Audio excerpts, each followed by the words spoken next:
Bonjour tout le monde, bonjour chers compatriotes partout où vous êtes, c'est moi votre fils Joseph Sanki Kongolo qui vous parle depuis Paris. Je suis chercheur et doctorant de Paris en Sorbonne et votre compatriote.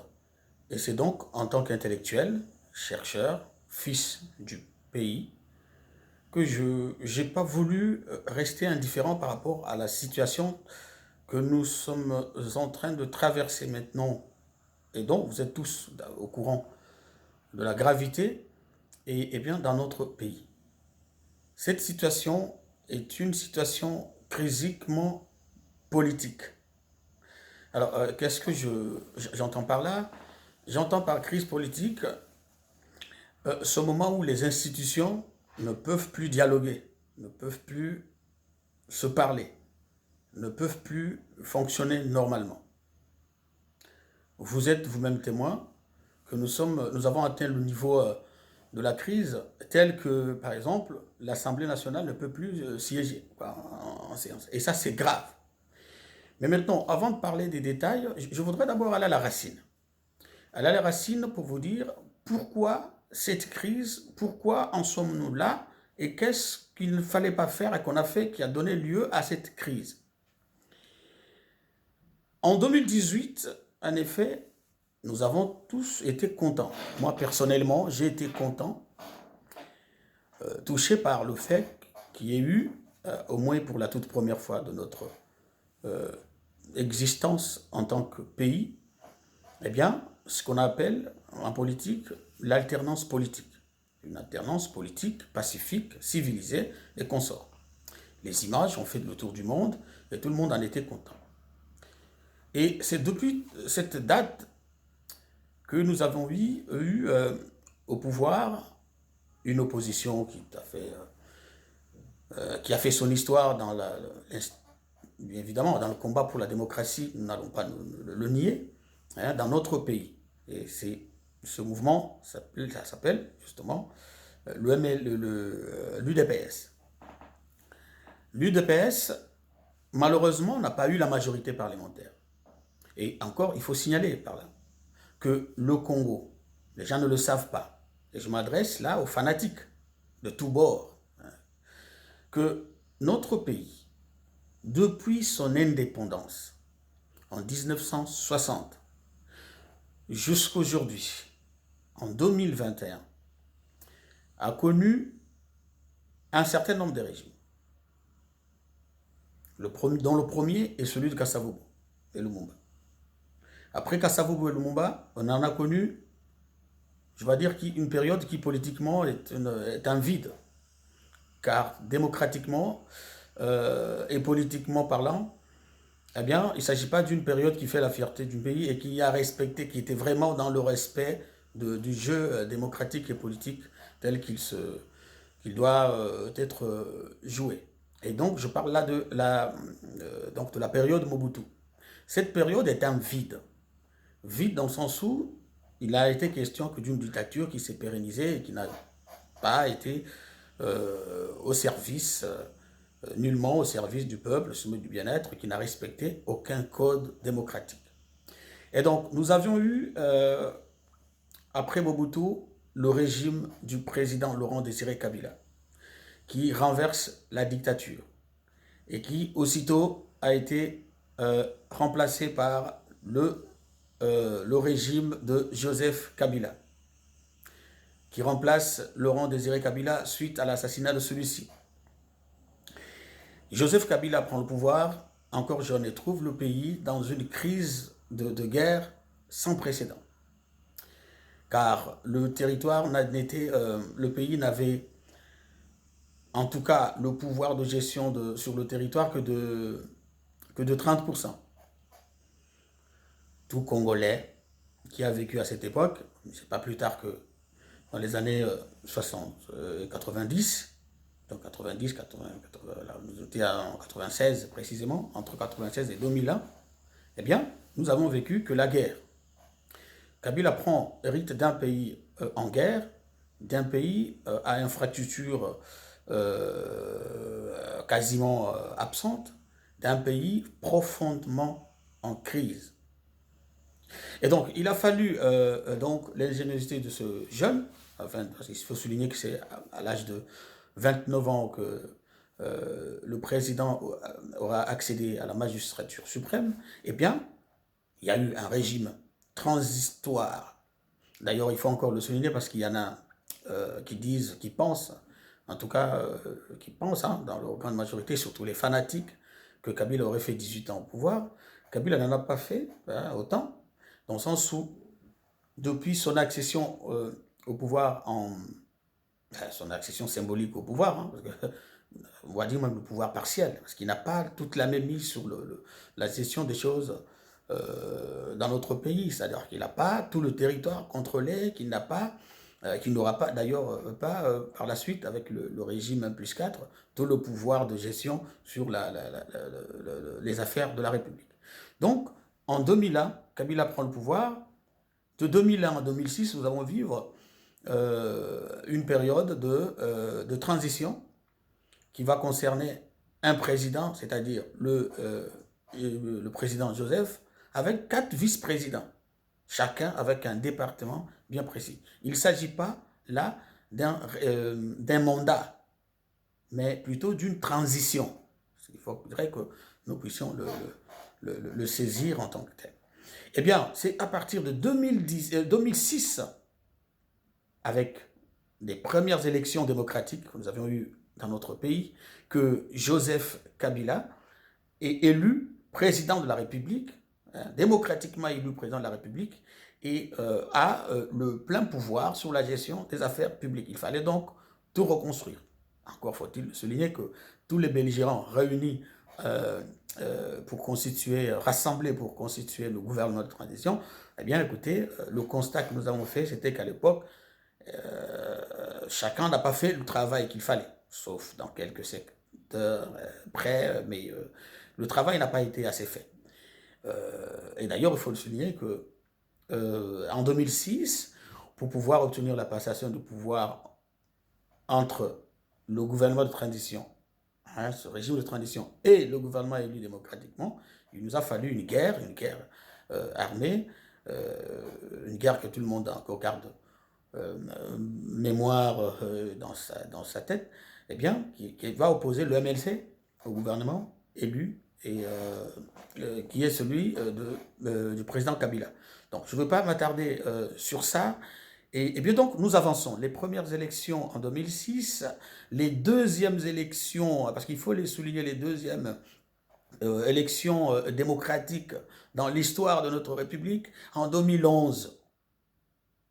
Donc, les toutes premières, alors, donc, pour bien compter, les toutes premières élections démocratiquement démocratiques en 1960, après notre accession à l'indépendance, avec le régime du président Kasavubu, et nous sautons pour avoir les deuxièmes vraies élections démocratiques avec le président Kabila, Joseph, en 2006.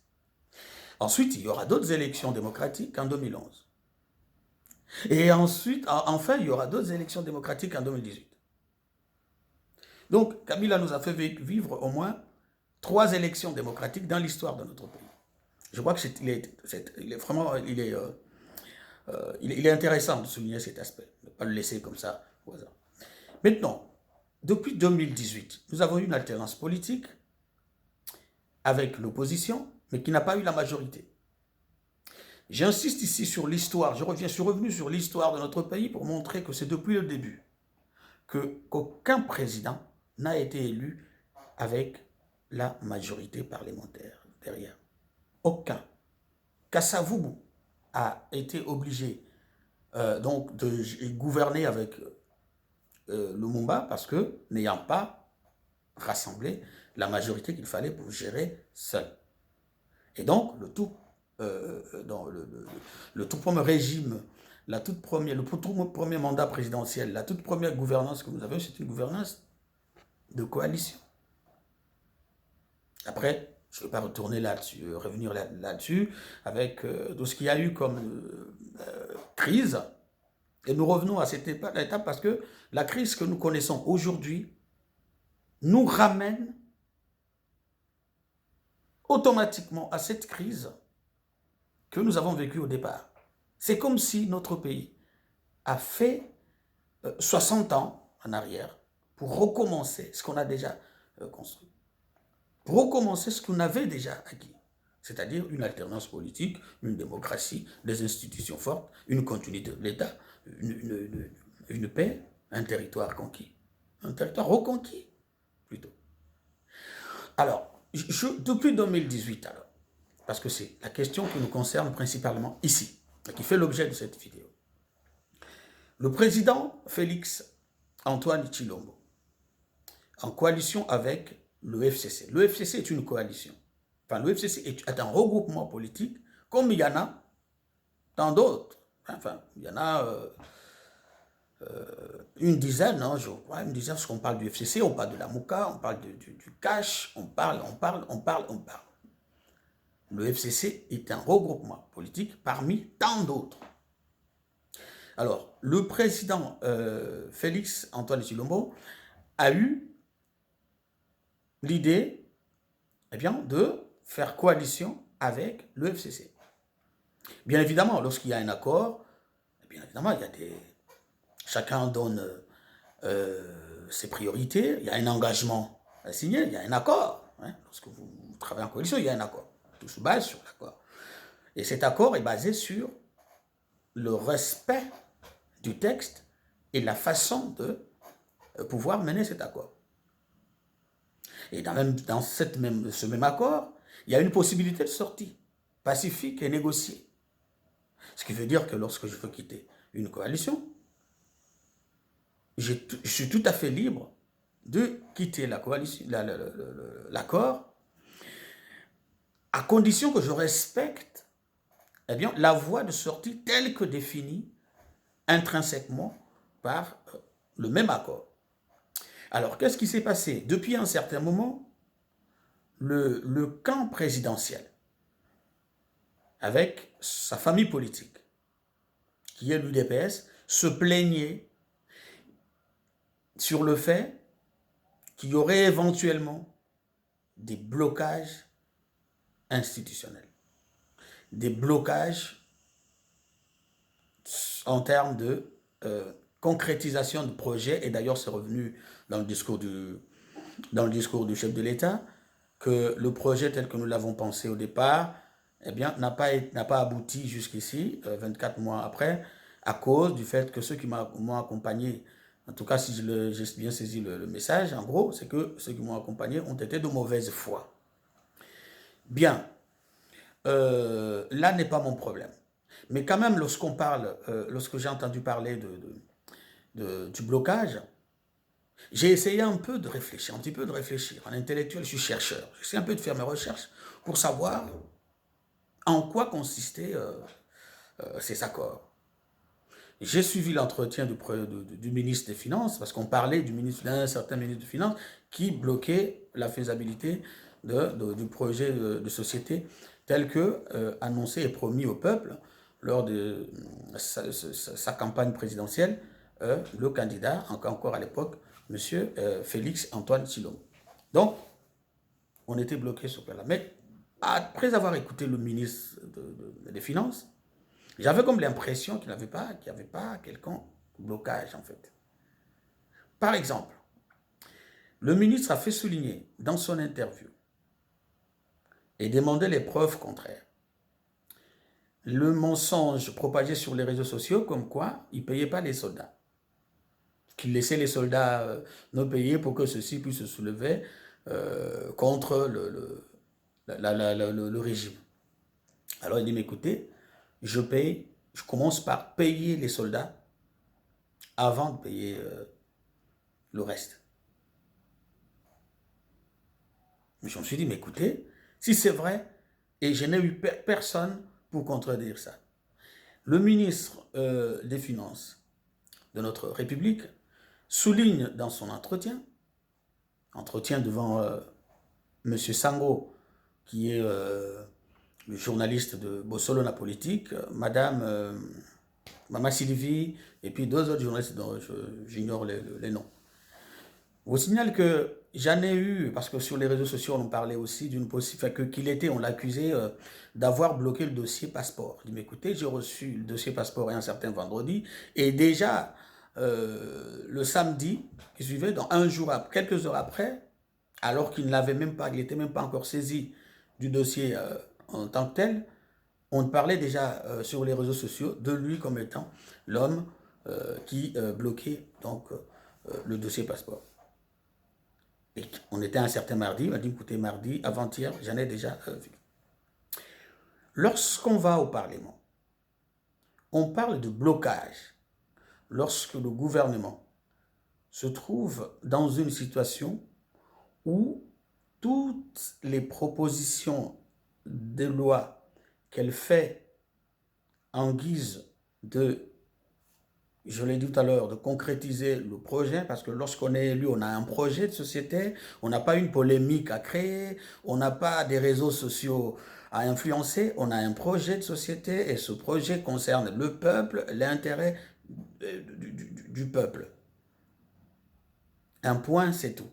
Et donc, on parle de blocage lorsque le gouvernement, dans sa volonté de concrétiser ce projet, rencontre de difficultés d'adoption des lois, parce que toute concrétisation de projet nécessite des lois qu'on vote au niveau du Parlement.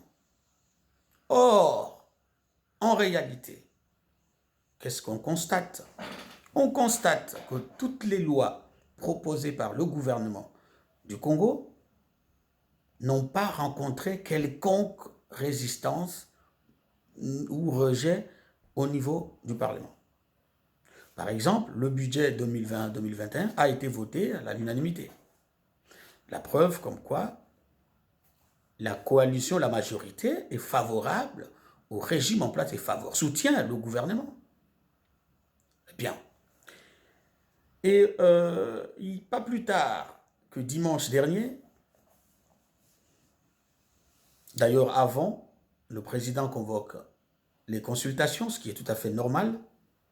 D'ailleurs, on voudrait que tous les dirigeants, et pas seulement les dirigeants au niveau du sommet de l'État, même les députés, tout ça, que chacun puisse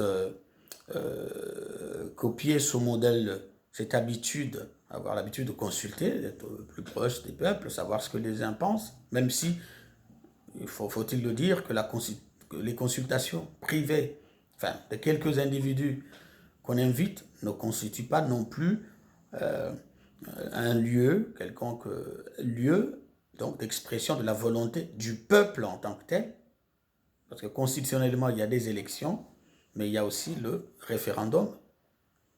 À part les deux, il y a le Parlement à consulter, qui sont les trois lieux ou moments d'expressivité logique de la volonté du peuple en tant que tel, dans le sens constitutionnel et normal, c'est-à-dire normal des choses. Eh bien, j'avance.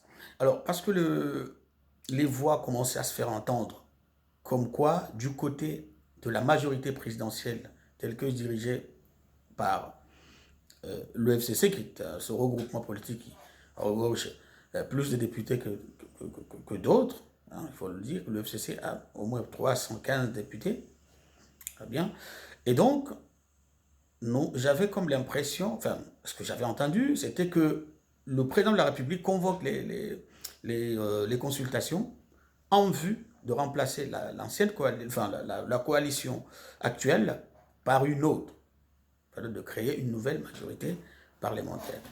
Ce qui lui revient de droit. Ce qui lui revient de droit. Et dans le discours, effectivement, il y a eu annonce bien tardive, et puis voilà.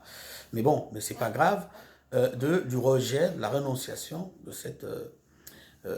l'accord et la possibilité de dissolution du Parlement au cas où la majorité parlementaire n'était pas acquise en sa faveur. Donc, au cas où une nouvelle majorité qu'on a nommée Union Sacrée, alors je me demande déjà pourquoi Sacrée, mais bon, c'est pas grave. Bon, Union Sacrée aurait lieu et serait installée donc au Parlement. Mais beaucoup, il y a des amis qui m'ont appelé hein, pour me dire, voilà, c'était une bonne chose et tout ça. Et les gens m'ont tellement appelé pour me consulter, parce qu'il faut le dire que dans mon rayon, dans mon entourage, je suis quelqu'un qu'on consulte hein, sur des questions politiques, hein, pour savoir la situation telle qu'elle se déroule, à quel état nous sommes et quelles seraient les propositions. Je ne suis pas un acteur politique, mais quand même, il y en a qui me consultent. Et c'est pour cette raison, et pour répondre une bonne fois pour toutes à toutes ces personnes que j'ai eu d'ailleurs l'initiative de tourner tourner cette vidéo. Et donc, le président annonce la dissolution, la dissolution de l'accord, donc la cessation de l'accord FCC-Cash, ce qui est tout à fait normal. Mais cette annonce est une annonce, en fait, une annonce de crise. Crise dans quel sens? Dans son discours, le président prévoit la nomination d'un informateur qui irait au Parlement chercher à tout prix cette majorité. Ou sinon, il y aurait dissolution du Parlement. Alors, restons à l'informateur. À partir du moment où le président annonce et promet cette nomination de l'informateur qui irait donc chercher la majorité, il n'en dispose que de 2 mois. Donc, dans 2 mois, il y aura la nomination de l'informateur qui irait chercher des députés au Parlement. Ce qui est tout à fait normal. Ça veut dire quoi? Ça veut dire que le gouvernement en place continue jusqu'à ce que l'informateur est nommé, et pas que, mais jusqu'à ce que ce dernier ait trouvé et constitué la nouvelle majorité qui sera l'union sacrée. Après quoi, il y aurait un décret présidentiel qui institue et donne légitimité à cette nouvelle majorité, et au sein de laquelle sortirait un premier ministre, et c'est à ce moment-là que ce premier ministre serait nommé que eh bien, le gouvernement actuel pouvait démissionner et puis passer la main à la nouvelle majorité, au nouveau gouvernement. Mais qu'est-ce qu'on voit? On a vu que les séances sont en tout cas empêchées. Les fanatiques militants de l'UDPS, ça c'est fanatique avec un type de fanatisme tout à fait étranger, inquiétant, qui viennent empêcher les séances. Ok. Mais la question qu'on se pose est celle-ci. Est-ce que le président de la République pouvait trouver au sein de l'Assemblée nationale une nouvelle majorité autre que le FCC? Est-il possible de réaliser cela? Pas toujours. Pas toujours possible. Ce qui nous prendrait des mois, pourquoi pas des années. Et dans ce cas-là, le président serait obligé de dissoudre le Parlement pour convoquer les élections générales. Une autre question s'impose dès lors, qui est de savoir si le pays, notre pays, était financièrement prêt à pouvoir convoquer des élections générales, comme il l'a fait il y a 2 ans, c'est-à-dire en 2018. Est-ce que nous en avons des moyens? Est-ce que nous avons de l'argent pour? D'autant plus que dans la caisse, d'après ce qu'on attend, on est autour de 600 millions ou 500. Tout est allé vite, hein, en 2 ans, tout est allé vite. Tout est allé vite. En 2018, on en était dans la caisse, en tout cas, on en était à 1,6 milliard. Mais en 2 ans, il y a presque plus rien. Un journaliste de France 24 disait même dans sa conclusion que d'ici, dans 2 mois, le Congo serait insolvable.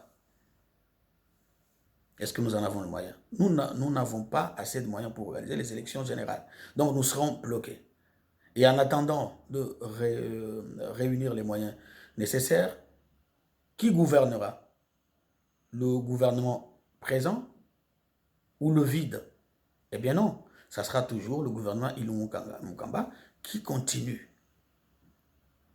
Voilà la réalité de la chose. On va aller aux élections générales. Pourquoi? Parce que j'ai suivi le débat d'ailleurs entre Peter Kazadi, Lambert Mende, honorable, et puis un autre monsieur, sur Peter Kazadi qui dit que cette majorité actuelle n'est pas légitime. Mais non. Si vous doutez de la légitimité de la majorité actuelle en tant que député, donc vous doutez de votre propre majorité et légitimité, dans le sens où c'est dans les mêmes, à l'issue des mêmes élections que vous avez été tous votés. Donc remettre en question, dire qu'il y a eu, c'est pas fraude, dire que la majorité parlementaire actuelle, elle est une majorité artificielle, c'est une autre façon tout à fait insensée de dire que même le président actuel a été fabriqué. Je reprends ma phrase, parce que les gens peuvent l'interpréter comme ils le veulent. Remettre en question la légitimité de la majorité actuelle, remettre en question qu'un tel est un faux député, dire qu'un tel est un faux député, un tel est vrai, dire que le FCC aurait fabriqué des députés pour garder la majorité présidentielle, c'est dire en même temps, sans le savoir, hein, que même la victoire du président actuel est une fabrication, elle aussi. Donc, les militants de l'UDPS n'ont pas à remettre en question. Il n'est pas une question de remettre en question la légitimité électorale de quelqu'un. Mais il est question de dialoguer. La crise, elle est là. Il faut dialoguer. Sans dialogue, je pense qu'on est au bord d'une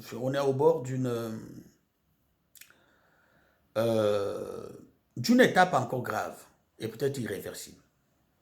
Et voilà pourquoi je fais cette vidéo pour appeler la conscience des uns des autres à se rassembler, se réunir. Il est encore possible aujourd'hui de dialoguer. Le président Félix a pris bel et bien sa décision, bien sûr, mais il est tout à fait possible de sauver les meubles, sauver ce qui reste, c'est-à-dire nous n'en voulons pas d'un pays en pleine confrontation tout le temps. Le peuple a soif, le peuple a faim. Nous voulons voir, par exemple, dans la ville de Kinshasa, la construction d'un tramway, des trains. Nous vivons ici en Europe, nous voyons comment la société est gérée ici en Europe. Ça nous fait pitié de voir que dans notre pays, au lieu d'apprendre les bonnes choses, nous apprenons que des disputes autour des postures politiques, des regroupements. Telle n'est pas notre priorité. Nous sommes en train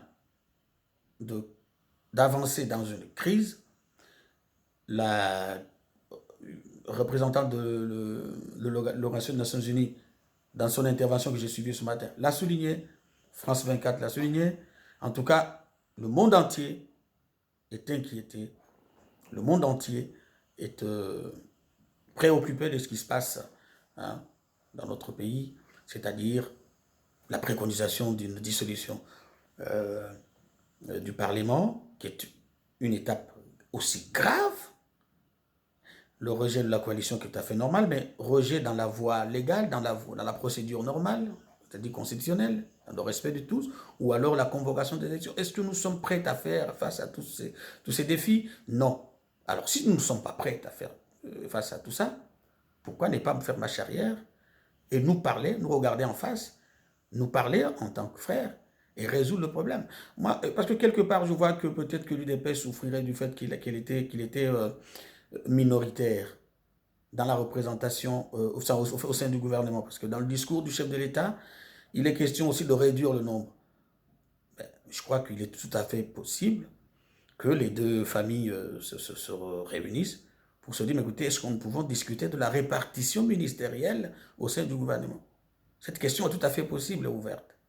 Donc, j'invite ici les uns les autres, enfin les acteurs politiques, au calme, à la tempérance, à la sagesse et surtout à beaucoup d'intelligence et de rationalité. Consultez au cas où, consultez ceux qui peuvent vous aider. Des politologues, on en a, des juristes, on en a, en tout cas, le Congo, c'est un pays qui a toutes les potentialités. En fait. Consultez avant d'agir. N'agissez jamais sous pression des réseaux sociaux. Évitons le populisme, ça va nous détruire. Évitons le tribalisme, évitons le fanatisme, évitons la rue. La gestion des affaires du pays, la politique ne se fait pas avec la rue. Elle peut se faire dans la rue, mais elle ne se fait pas avec la rue. Car la politique est une rationalité, c'est une question de raison, et non pas d'émotion et d'état d'âme. Donc, mes chers compatriotes, voilà le message que j'avais à vous annoncer. Il ne s'agit pas, en tout cas depuis le discours du chef de l'État, il ne s'agit pas d'une victoire, il ne s'agit pas d'une nouvelle... en tout cas, il ne s'agit pas d'une bonne chose pour la vie démocratique dans notre pays. Il faut vraiment tout faire, que les uns les autres puissent se parler, afin que nous puissions bien traverser cette crise qui nous tient et dans laquelle nous sommes déjà bien engagés. Je vous dis merci, c'est moi votre fils Joseph, et j'espère que cette analyse vous a plu. Et je vous promets de nous revoir bientôt pour une autre analyse si besoin est. Voilà, au revoir, c'est Joseph, chercheur et doctorant de la Sorbonne. Merci, au revoir.